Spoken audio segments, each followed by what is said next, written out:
Juan, vos en la cumbre de salud mental del año 2023 hiciste un pedido dirigido a los gobiernos de todo el mundo para que se enseñe salud mental a los niños en las escuelas, para aprender a manejar las emociones.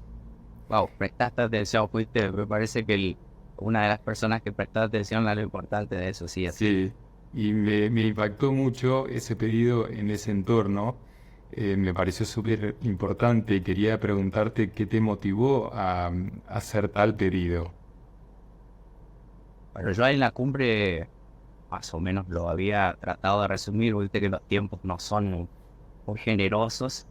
Eh, Cuando uno llega a este mundo de la salud mental, no siempre llega porque uno quiere, sino porque alguna situación, alguna circunstancia o motivo te lleva a esto.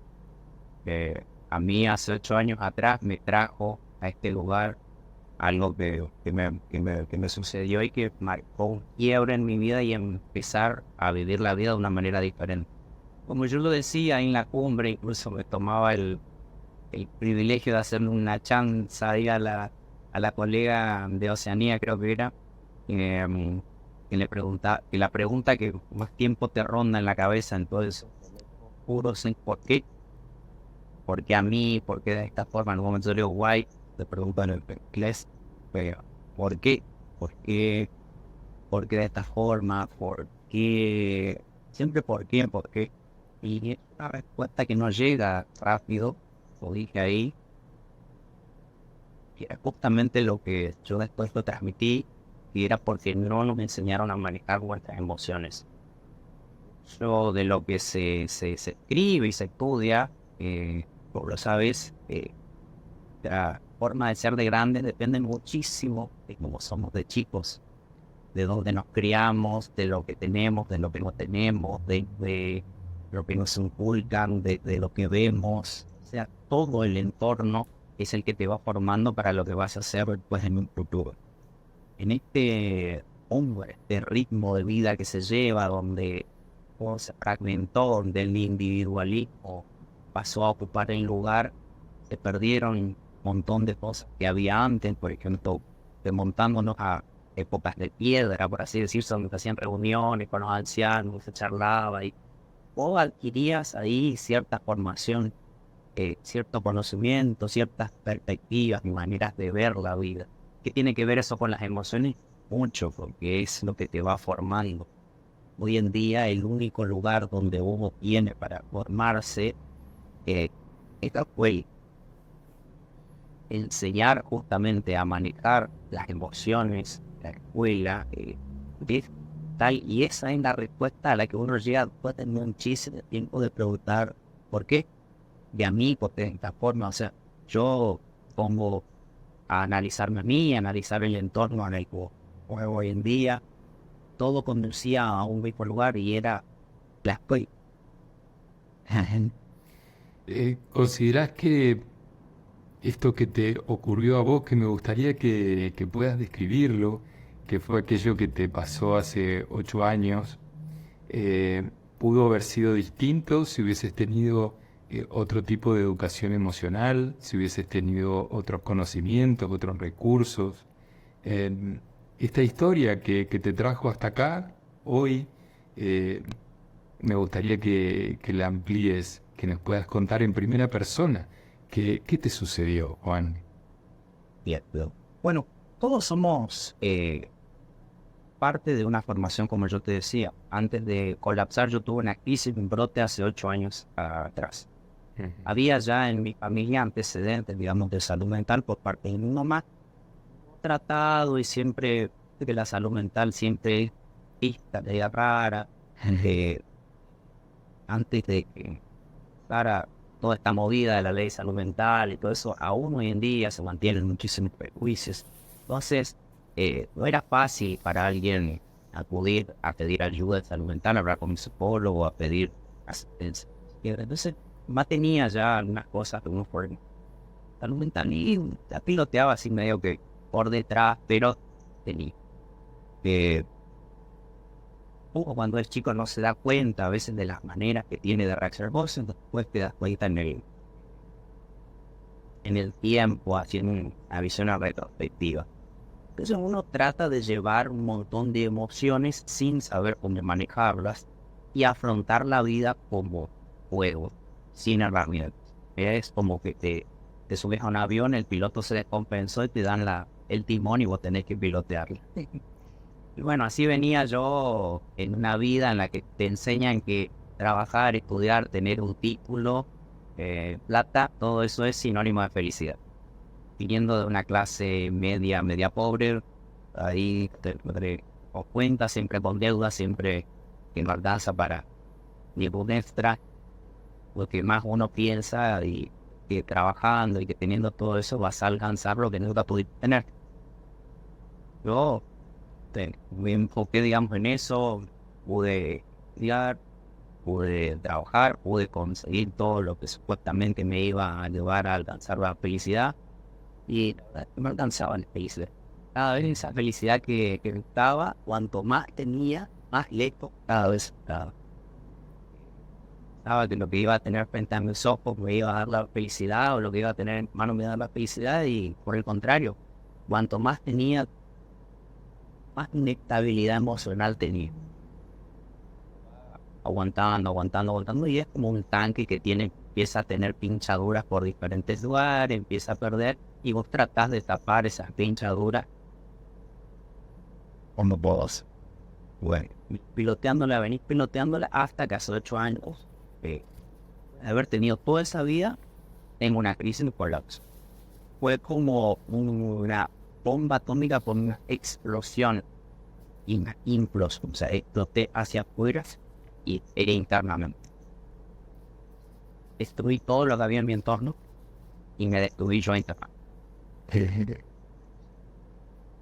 Me perdí, lo dije en la cumbre, me perdí en un mundo de dolor, de oscuridad, en una profundidad insospechada. O sea, la palabra que hoy yo describo y por cómo soy hoy y la entiendo es resiliencia, pero recién te lo puedo decir hoy. De 8 años atrás yo ni siquiera sabía que esa palabra es. Nada, en ese momento vos no ves nada positivo, no ves luz, no ves nada. Solo los que hemos navegado ahí lo conocemos a ese mundo y no le desearía a nadie estar ahí. Fui a parar directamente a la salud pública. Perdí absolutamente todo. En un mundo que parecía ir completándose, ¿no? De acuerdo a los mandatos o a las exigencias epocales, culturales, educativas. Sin embargo, era un mundo que no alcanzaba para completar un vacío.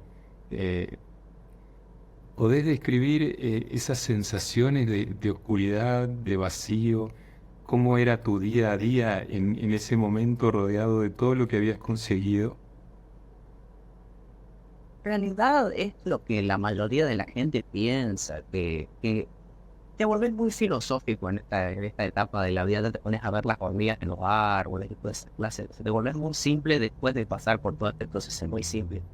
Pero en aquellas épocas todas esas cosas que son simples, vos pensás que, por ejemplo, la felicidad va a estar en poder tener cosas nuevas, en ir a lugares nuevos, en adquirir, tener. La felicidad no es eso, la felicidad es un estado interno que no depende ni del lugar ni del momento, pero en este ritmo de vida que se lleva, la gente no entiende eso, no se comprende. Para poder entender eso, tenés que verdaderamente pasar por todo este proceso. ¿Qué se siente estar en ese mundo oscuro? No hay palabras para describirlo. Técnicamente es como estar en el infierno. No hay días, no hay noche, no hay horas, ni luz, no hay esperanza. Se te fractura el alma. Yo lo dije y apunte, se te fractura el alma. Más estando en la salud pública, después de tenerlo todo, pasar a la salud pública, que yo había estado en salud pública, Y ahí te encontrás con un mundo ajeno y desconocido que todo el mundo teme, que piensa que ese es el mundo malo. Todo lo contrario, todo lo contrario. Ahí en ese mundo te encontrás, aprendés a encontrarte con gente que te hacen sentir a vos gente y te empezás a, a dar cuenta de lo que verdaderamente es el significado de la vida. Obviamente viendo y experimentando cosas también de otras personas. Fue necesario perder, Juan. ¿Podrías decirme qué fue lo que perdiste? Desde lo material, o sea, fue un reseteo. Desde lo material lo perdí todo. Materialmente lo perdí todo. Yo antes, familia, fui papá, 4 hijos, par de embarazo, 10 años de pareja, casa, auto, puedo disparar al exterior, ganar dinero, o sea, toda la estructura que te dicen que tenés que tener para ser feliz la tenía, pero también mantener toda esa estructura es muchísimo. Peso. Sabemos manejar las emociones, por eso tal vez si hubiese sabido manejar las emociones de otra manera, muchas cosas hubiese dicho que no, otras cosas no hubiese aceptado, no hubiese tolerado, ni siquiera hubiese peleado para tener esas cosas. Valían la pena, pero no lo sabía. No lo sabía. Y cuando lo perdí, sinceramente lo perdí todo. Todo, hasta la cordura. Y tuve que arrancar de cero y no quería yo arrancar. ¿Cómo es eso? Quería. En ese momento en el que te vas a ese lugar, no querés estar en este mundo. Es para nada. O sea, manera de hacerle entrar en razón a la razón de que eso va a pasar. No se puede. Atenté contra mi vida en más de una oportunidad y fui tan desdichado que ni siquiera la muerte se animó a llevarme. Pero no querés estar. Y la forma en la que vienen a vos todas las emociones que un ser humano puede experimentar, prácticamente imposible. Hoy ya ves que no es imposible, pero en ese momento es imposible de soportar. Forma en la que uno experimenta todas esas. Salvo el odio, el rencor y la ira. Esos tres, en restos. Esos tres te habitaban. No, esos tres no. Creo que eso fue lo que fue la pequeña chispa de luz que me pudo. Odio, rencor y ira. Eso. Ni en el más profundo dolor y sufrimiento sentí eso. Ajá. Y ahí crees que estuvo la llama que te rescató, que te sostuvo. Escondida sí y ayudada a nacer por la gente del entorno. Por eso te digo, este mundo que la afuera no conoce, no ve, que tan discriminado está, que tan mal visto está, que se piensa que no sirve para nada. Cuán equivocado cuán equivocado estaba uno también por no conocer. Ese mundo de la salud pública te referís. El mundo de la salud pública. Ajá. Desde ese mundo obtuviste una posibilidad, una oportunidad. ¿Cómo Salud fue? pública, vos sabés que en salud pública prácticamente tenés que ser más que un profesional, un mago, porque tenés que hacer cosas que son prácticamente magia. Y la magia tiene mucho que ver con el amor, y hay muchísimo amor en la salud pública, por la gente que lo quiere hacer, obviamente. Ujú. Y yo soy una persona muy bendecida. Siendo un hombre de ciencia, me tuve que rendir ante la fe en algún momento de mi vida porque la casualidad y las probabilidades estadísticas se me terminó. Pero mucho amor, mucho acompañamiento, mucho entrenamiento. Yo durante 5 años fui un mero observador en un hospital de día acá en Resistencia. Yo fui un observador. O sea, pasé por una internación de 1 mes y medio. Me conozco todo el vademecum de psicotrópicos que haya, con sabores, colores y efectos adversos e inversos, positivos y negativos. Me los conozco todo, me dieron con todo.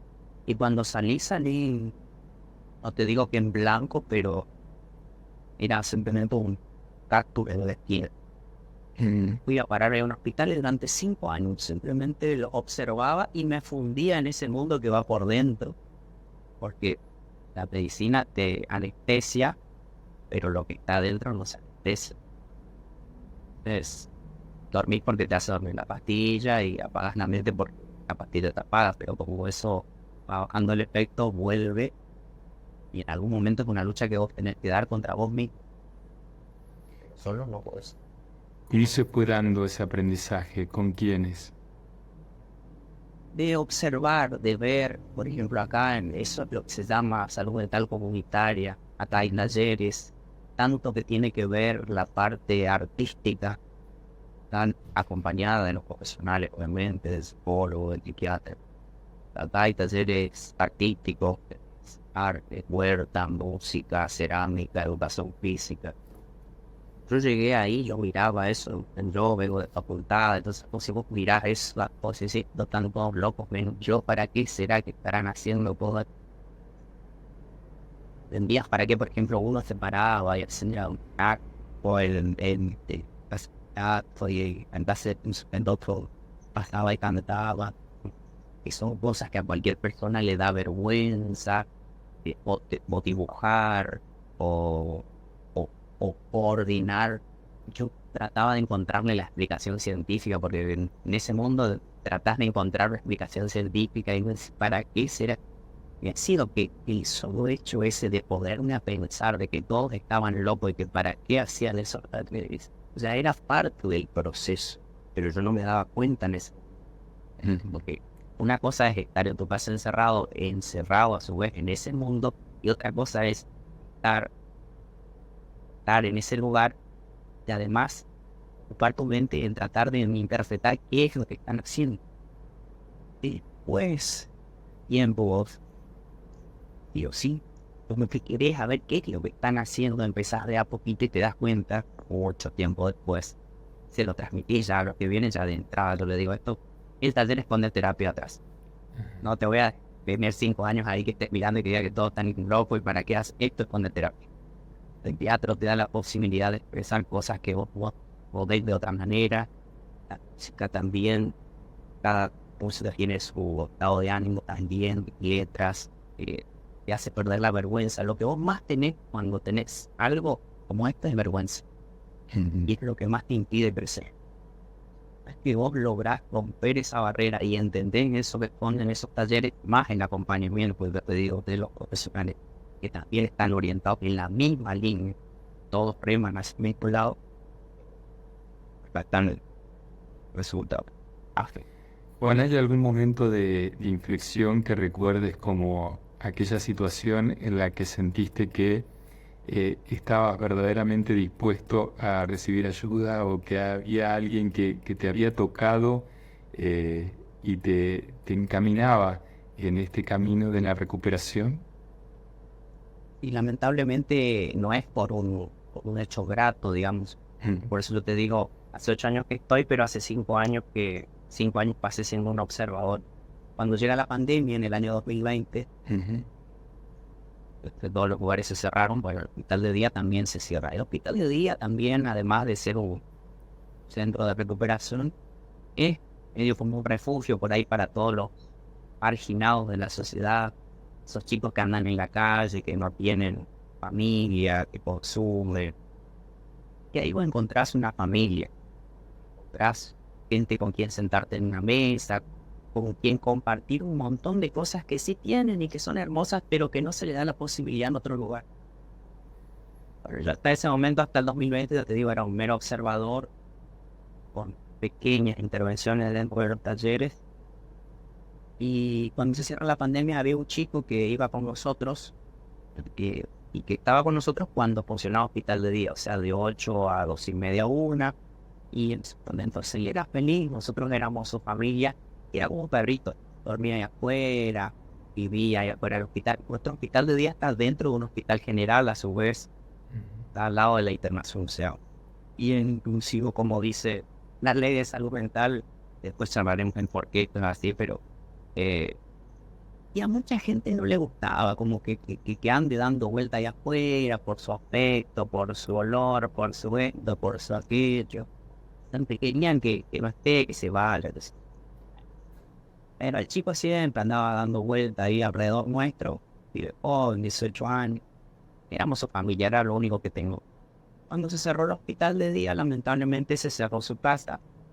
La única familia que tenía se fue porque no pudimos ir, porque no podíamos ir, porque no se permitía ir. Y bueno, el chico este pudo aguantar 2 semanas y lamentablemente decidió quitarse la vida justamente ahí en la puerta del hospital de día. Eh, nunca, nunca se fue, digamos. Después cuando volvimos de la pandemia hicimos un mural y quedó ahí en el recuerdo de nuestras mentes y del muro de chico que vivía en la calle. Y eso a mí me impactó muchísimo. Y ahí me di cuenta de que yo pensaba que todo lo que había aprendido cuando tuve la posibilidad de estudiar, de trabajar, de ver el mundo, que podía utilizarlo para otra cosa. Yo fui uno de los mejores generales del capitalismo y de repente tuve con gente que no tenía ni qué vestirse, me vistieron, gente que no tenía para comer y me dieron de comer, pero no podía hacer nada. Y este acto, este gesto, máximo que tuvo de chico, a mí me disparó eso que tenía adentro. Pude seguir siendo un observador. Entonces, a partir de ese momento, me tomé todo el 2020 que nos dieron de pandemia mientras todo el mundo se iba de joda o de jodas clandestinas, se dedicaba a tomar o a hacer un montón de cosas. En vez de aprovechar ese tiempo para que no se lo dieron a nadie nunca, yo lo aproveché para sanarme yo, para conocerme yo, para enfrentarme yo a mí, porque creo que el mayor enemigo de uno es uno mismo. Entonces, me puse a analizar la filosofía de la existencia de uno mismo, hasta que me encontré a mí con ayuda de una familiar que es mi tía, que siempre estuvo al lado mío. Entonces, a caminar, a cambiar la manera de alimentarse, a cambiar la manera de encarar la vida, de pensar, o sea, todo. Y después también ahí en el hospital de día con una psicóloga que se llama Lucía Sabo, que nos enseñó acerca de la ley de salud mental y que siempre fue una luchadora por lo que son los derechos de personas. Siempre dándole un lugar y un espacio en lugares en los que supuestamente no podíamos estar, por ejemplo, reuniones de profesionales, de directivos, de ministros. Decía, ¿pero qué hace la presidenta y su usuario? Y él tiene que estar, porque si justamente es hacia ellos, hacia los que van las políticas o las ideas, ellos tienen que saber si eso funciona o no. Así empecé muy, muy, muy despacito, Y comenzaste la acción, a trabajar no solo por vos, sino por los demás. sí es. Y me di cuenta que eso me daba algo que no tiene precio, que no tiene valor, que no se puede comprar, que no se puede adquirir. No es necesario que le deje a una persona nada material ni nada. Poder transmitir lo que uno aprendió en otros lugares, poder opinar cuando se quiere hacer algo en base a otros, que es otro. Eso es una enorme ayuda. El que recibe eso, cómo se siente, te hacen sentir eso a vos, te llena cada vez más, y eso es magnífico. No necesitas ni vacaciones, ni necesitas un dulce, ni necesitas nada. O sea, no hay palabra para describir esa sensación. Es algo que te llena tanto viniendo de ese mundo oscuro. Increíble. Con este recorrido, con esta vivencia, seguramente hoy tenga muy en claro cuáles son los factores que determinan la salud mental, ¿no? Son complejos, son varios, están interconectados y desde allí hay que pensar el mejor enfoque, ¿no? Cómo abordar la salud mental con tanta complejidad. Así tiene muchísimo que ver el entorno. A ver, ¿quién no se volvería inestable emocionalmente o loco por ejemplo, viviendo en la calle. Es imposible que vos te críen en un entorno, en un ambiente que es agresivo para con vos y tu salud mental no sea perjudicada. El entorno tiene muchísimo que ver con la forma en la que uno se va criando, no solo en la calle, sino también en la casa. Por eso también creo yo que el tema de poder enseñar salud mental en las escuelas, ¿por qué? Lo importante, porque además destaparía una gran olla, porque todos los chicos empezarían a contar todo lo que pasa en sus casas. Porque puertas adentro, cada casa es otra historia. Todas las personas están preparadas para que desde un punto de vista de la mejora se analice eso. Muchas veces el resultado final, vos ves la tapa de los diarios y ves las personas que salen y las acciones que llevaron adelante, y en general el 99% no son personas que hayan estado con algún diagnóstico mental, pero de adentro de la casa, qué es lo que venía pasando, qué es lo que no sabían tratar. Inclusive yendo un poco más allá en otros temas más controversiales, por ejemplo el tema de lo que es el maltrato infantil, o los homicidios, o los asesinatos, o abuso, o maltrato animal.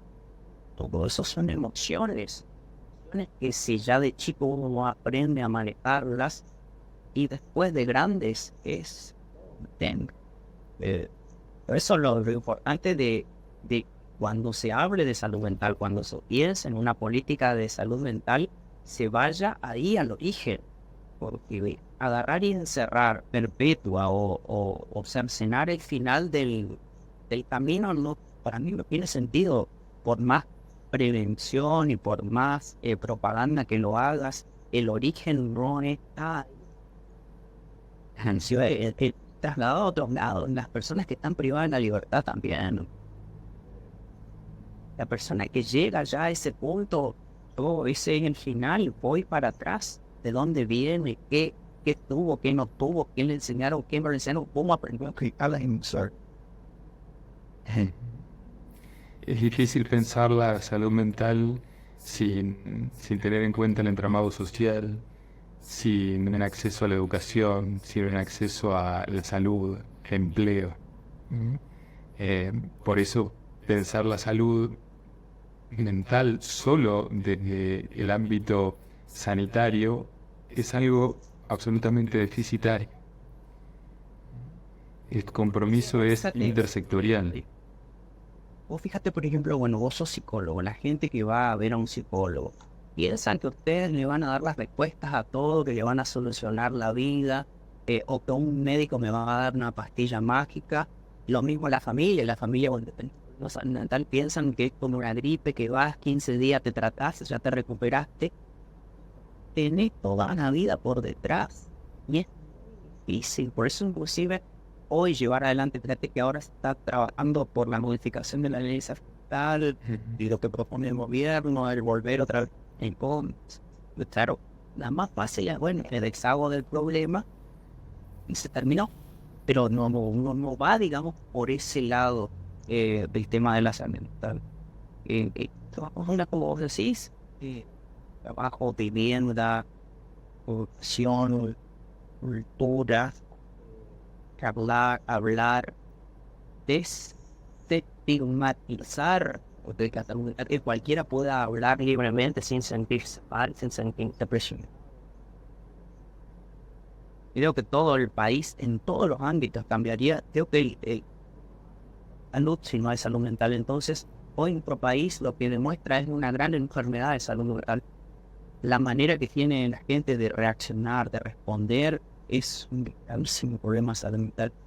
Tratar de subsanar los problemas ya cuando están en el final, y es un poco complicado, es un poco difícil, pero no todas las personas están preparadas para aceptar esa ayuda de esa forma y obtener un resultado que en realidad va a ser muy difícil.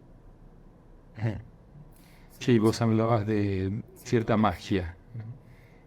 Hay que tener cierto arte para construir lo que se infiere que esa persona necesita, que seguramente es distinto de lo que necesita otra. por lo tanto coincido con tu opinión, ¿no? Es una actividad artesanal, la de poder construir o reconstruir la salud mental. Y es un trabajo difícil que no se puede hacer en soledad, que siempre es junto a otro. Un otro que sostiene, que apoya, que rescata o que se pone a la par y empuja o crea al mismo tiempo. Juan, qué interesante es tu historia y me gustaría saber si has podido enlazar aquella primera etapa de tu vida con este presente. Hay conexión de aquel momento, de aquellas personas, de aquellos seres, con este momento vital. Del- de antes de hace 8 años, todo lo que aprendí, todo lo que adquirí, las vivencias y todo siempre para algo te sirve. Yo creo que lo bueno y lo malo de todo se aprende. Y hay que aprender eso. La gente piensa que le pasan cosas malas y que de eso no se puede sacar provecho y para nada. Más, yo creo que se aprende mucho más del dolor que de la demás. Cuando a vos te duele, cuando a vos te falta, ahí recién aprendes a valorar. Todo lo que yo adquirí y viví, experimenté antes de enfermarme o antes de colapsar, hoy lo utilizo y me di cuenta que puedo utilizarlo para totalmente lo opuesto, que es para ayudar a personas que a veces por la vida que han llevado o por la vida que no le han eh, permitido vivir, porque es así, y muchas veces no eligen, sino que otro elige por vos. Eh, Pienso que puedo utilizar todo eso para ayudar a esas personas. También transmitiendo, así como te transmito a vos, convenciendo a otras personas que se puede hacer lo mismo que estoy haciendo yo, y esto es multiplicador. Y sí se puede. Eso sí se puede y lo he visto y sí es masivo. Es muchísima resistencia por el desconocimiento de la sociedad.